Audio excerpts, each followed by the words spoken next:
Bonjour à tous. Il s'agit d'évoquer aujourd'hui l'intérêt de monitorer le nerf facial dans la chirurgie de l'oreille. C'est vrai que c'est un problème central aujourd'hui et qu'il y a eu beaucoup d'évolution des esprits ces 10 dernières années dans le sens de son usage de plus en plus courant. C'était important, je pense, qu'un chirurgien qui s'en est passé pendant des décennies puisse vous faire son retour d'expérience dans ce domaine. Alors, on sait, et on l'a vu dans cette table ronde, l'utilité démontrée du monitoring en autoneurochirurgie. Les choses, on va le voir, sont moins claires dans le domaine de l'otologie. C'est vrai que la paralysie faciale reste la grande crainte du patient, mais également du chirurgien. On sait que ça aussi, sa prévalence est faible, sans doute au-dessous des 0,6% signalés par Nielsen il y a 23 ans. Cela reste cependant la deuxième cause de procès aux États-Unis après la surdité. Donc la grande question à laquelle il faut répondre aujourd'hui, c'est faut-il monitorer dans la chirurgie de l'oreille? Et si on le fait, quand est-ce qu'on le fait? Alors, il y a de bonnes raisons de le faire, c'est que le nerf facial, il est le partenaire de toutes les interventions otologiques, ou presque. On le rencontre dans l'épitympanome antérieur caché dans le ganglion géniculé, et c'est important dans les cholestéatomes qui se développent à cet endroit-là. Il est bien évidemment un partenaire important dans l'oreille moyenne au-dessus de la fenêtre ovale. Il est essentiel dans la mastoïde, dans les mastoïdectomies, en sachant toutes les particularités anatomiques qu'il peut y avoir, notamment chez l'enfant, dans cette portion mastoïdienne.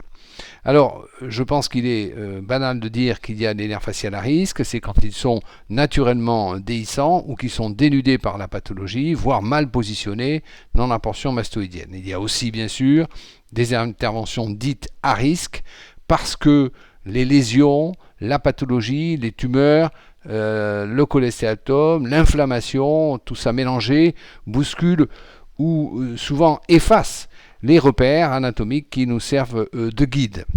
Il y a des raisons qui sont sûrement moins bonnes ou moins pertinentes, c'est vouloir se protéger sur le plan médico-légal lors d'un accident de l'expert et du juge, qui pourrait vous renvoyer la question ou l'affirmation, si vous aviez mis le monitoring, peut-être que ça ne se serait pas passé.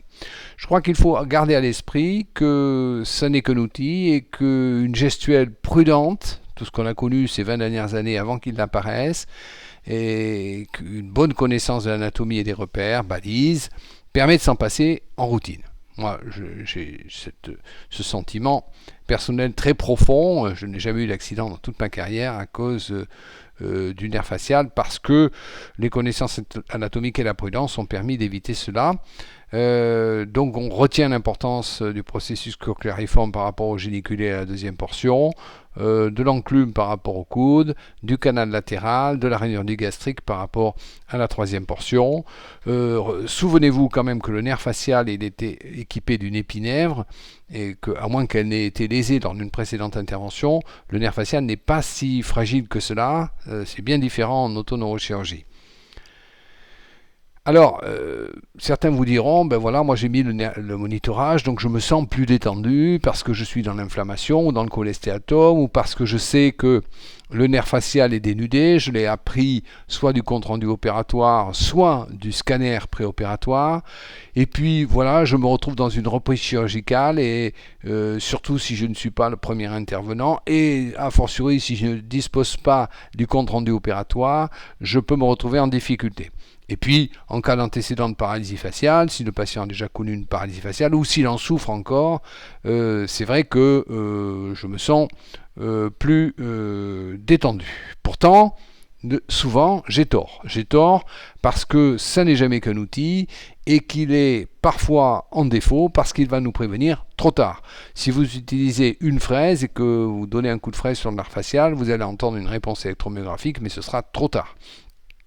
Si vous travaillez avec un laser, ça peut être également la même chose au-dessus de la fenêtre ovale. Donc attention quand même, les recommandations qu'on peut donner et qui sont la base dans la chirurgie de l'oreille, c'est que quand on travaille dans l'oreille moyenne, a fortiori dans la tique, dans l'antre et dans la mastoïde, il faut disposer d'un scanner préopératoire parce que c'est la carte d'identité de l'oreille au moment T, mais ça, effectivement, ça nécessite de savoir un peu l'interpréter, parce que le radiologue ne sera pas toujours à vos côtés pour vous guider. Donc, ayez un minimum d'autonomie dans l'interprétation des données d'imagerie, afin d'avoir une carte routière, une roadmap de qualité.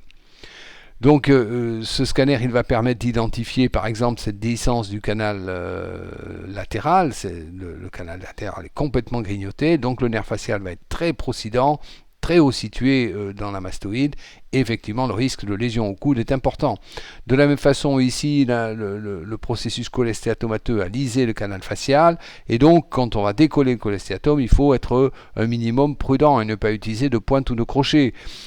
Sur des lésions aussi importantes ici où le coude du nerf facial est carrément exposé, ce qui n'est pas si fréquent mais qui en l'occurrence est le cas, il faut bien sûr être extrêmement prudent. Et c'est encore pire si on se retrouve face à un cholestéatome intrapétreux qu'on n'a pas reconnu, que le radiologue dont le radiologue peut-être n'a pas connaissance, et on se retrouve avec un risque de lésion du nerf facial quasi certain, et même plus au niveau du conduit auditif interne, risque de fuite de liquide cérébrospinal ou de surdité totale.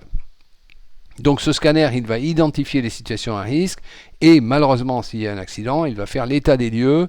C'est ce que nous avons démontré dans une publication récente dans Clinical Otolaryngology avec une équipe de Thomas Linder de Lucerne, que le scanner post-opératoire permet d'identifier le site de la lésion, ici le coude, sur cette coupe reconstruite parasagittale, où on voit qu'il y a souvent d'ailleurs des lésions associées du canal latéral, ce que l'on voit ici, un canal latéral ouvert et une interruption du nerf facial entre troisième portion et deuxième portion, et la greffe d'interposition qui doit être mise en place. J'ai eu l'occasion aussi de travailler sur un cas clinique intéressant où il y avait effectivement une hernie du nerf facial, ce qui n'est pas si fréquent. Et cette hernie du nerf facial, eh bien, c'est important de la détecter. Et là, effectivement, le monitoring est important parce qu'il va permettre de montrer que le nerf facial est encore fonctionnel et que l'on va être en mesure d'ouvrir la gaine du nerf facial pour permettre à cette hernie de se réduire et surtout de ne pas s'étrangler, car l'étranglement conduirait à une dégénérescence nerveuse et à des séquelles motrices définitives. Donc, qu'attendre du scanner? Il faut en attendre la détection des facteurs de risque de lésion du nerf facial, c'est-à-dire 4 choses en gros: l'absence de coque osseuse sur la portion tympanique, la ptose du nerf facial sur l'étrier ou la fenêtre vestibulaire qui va rendre la tâche extrêmement complexe sur une chirurgie stapédienne et a fortiori sur un cholestéatome. Rechercher la fistule du canal latéral, ce qui est assez simple à mettre en évidence, ou une malposition, une anomalie de la portion mastoïdienne, notamment dans les atrésies ou les malformations du rocher. Alors l'état des lieux de l'usage du monitorage actuellement dans le monde, aux États-Unis, on peut dire que c'est extrêmement courant. Il y a une étude qui a été menée au travers de l'American Academy sur les otologistes américains, et on voit que la moitié d'entre eux pensent vraiment que ce monitorage doit être, le should be used est assez fort, doit être utilisé comme un standard de traitement dans la chirurgie de l'otite chronique. En France, on est quand même un petit peu en retard. Il y a peut-être un problème de coût du matériel aussi qui n'est pas forcément rentabilisé au travers de l'intervention. Et on peut dire qu'en 2014, les chirurgiens qui ont répondu à l'enquête disaient qu'ils s'en servaient uniquement dans le cholestéatome et encore, et qu'ils s'en servaient surtout dans l'implant cochléaire.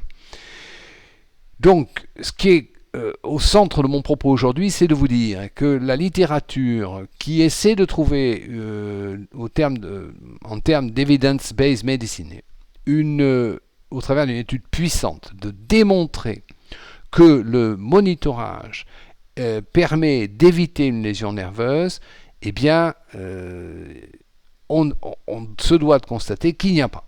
On est devant une absence de preuves, ce qui ne veut pas dire qu'il y a preuve d'absence pour autant. Et Christophe Vincent l'a bien montré dans le rapport de la SFORL de cette année sur le nerf facial, il n'y a pas de preuve que ce monitorage soit indispensable.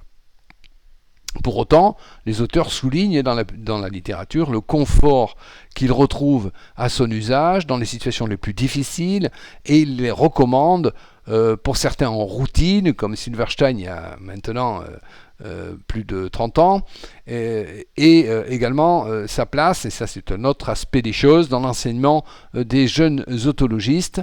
C'est autre chose parce qu'on se retrouve aussi avec les mêmes inconvénients du risque d'immédiateté des lésions en cas d'utilisation d'une fraise. Donc on peut dire qu'aujourd'hui, il n'y a pas d'argument, de preuve scientifique de niveau suffisant pour conduire à une contrainte médico-légale. Donc jamais on ne sera dans l'obligation de dire au travers d'une quelconque évaluation ou rapport qu'il est indispensable de mettre en place un monitorage. On va donc simplement dire qu'on ne peut pas le démontrer aujourd'hui, peut-être aussi parce que l'incidence de ces paralysies faciales iatrogènes est faible et que là donc la difficulté de monter des études contrôlées qui conduisent à des preuves et d'évidence. Pour autant, il y a quand même des circonstances où il peut être extrêmement utile ce monitorage, et je reviens sur un travail qui a été conduit dans laryngoscope en 2012 par l'Alvani et collaborateurs, qui reprend des études prospectives qui ont été menées, mais alors bien avant, et en les colligeant et en montrant très bien que le monitorage fait beaucoup mieux que la détection chirurgicale pour montrer une déhiscence du nerf facial.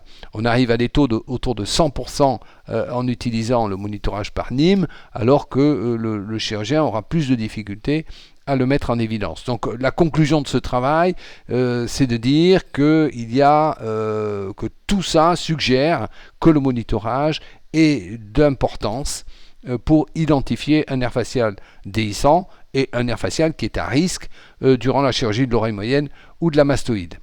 Alors quel est l'outil ? L'outil, c'est pour nous, c'est le NIM de Medtronic parce qu'il permet une électromyographie sur plusieurs canaux. Il continue le monitorage pendant la coagulation, c'est très précieux en autoneurochirurgie. Il efface les artefacts électriques et aujourd'hui, plus récemment, on a la possibilité d'adapter une fraise stimulante qui permet de savoir, notamment dans l'implant cochléaire chez l'enfant, qu'on se rapproche du nerf facial et qu'il faut ralentir l'approche pour éviter des ennuis. Alors les techniques de stimulation, c'est effectivement très important et il y a des questions qui se posent de savoir à quelle intensité il faut stimuler pour détecter un nerf facial déhissant sous une pathologie, notamment un cholestéatome ou une inflammation. Et là, il y a une très belle étude dans PLOS ONE en 2017 d'une équipe coréenne qui montre qu'il y a un seuil clair de stimulation à 0,4 mA.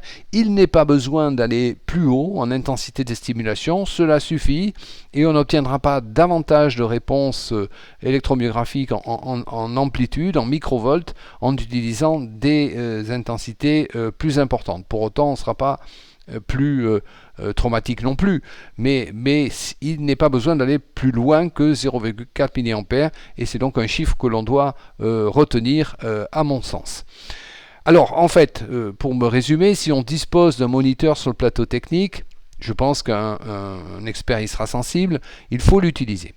Il faut l'utiliser mais guidé par le scanner pour sélectionner les indications suivante, l'implant cochléaire, je crois qu'il n'y a guère de doute aujourd'hui, notamment avec des fraises stimulantes, je pense que c'est très bien. Le cholestéatome, quand il y a un nerf facial dénudé, une fistule du canal latéral ou une infection, je crois que ça s'impose. Dans la chirurgie des sténoses ou des atrésies osseuses, surtout malformatives, je crois que c'est également très important. Et puis, dans les reprises chirurgicales complexes, avec une mastoïdectomie, on est dans l'ignorance du compte-rendu opératoire premier, il y a de la fibrose, il y a de l'inflammation, le risque de perdre ces repères est réel. Et puis, bien sûr, il y a ce cas de figure rare, mais possible, d'antécédents de paralysie faciale post-opératoire ou d'un patient qui a déjà des séquelles de paralysie faciale et qui, bien entendu, impose de la prudence parce que le nerf facial peut avoir un aspect, de part du traumatisme qu'il a précédemment subi, un aspect un peu atypique. Donc je dirais oui au monitorage, mais ne jamais oublier que la formation chirurgicale et anatomique solide est basée sur un travail sur pièces anatomiques et une pratique qui doit être réactualisée si vous n'êtes pas un otologiste quotidien. Enfin, et surtout, vous devez une information éclairée au patient et vous ne pouvez pas oublier la paralysie faciale dans l'information, même si, comme vous l'avez vu, elle est très rare. Et votre travail, il va se baser, après cette information, pour vous rassurer, sur un bilan préopératoire complet, avec l'obtention des comptes rendus opératoires précédents, si vous n'en disposez pas, il faut vraiment les avoir. Et puis, je pense que j'ai assez insisté dessus, sur un scanner que vous allez interpréter en collaboration avec le radiologue, mais vous devez vous-même avoir une certaine indépendance dans ce domaine. Voilà ce que je voulais vous dire aujourd'hui et je vous remercie de votre attention.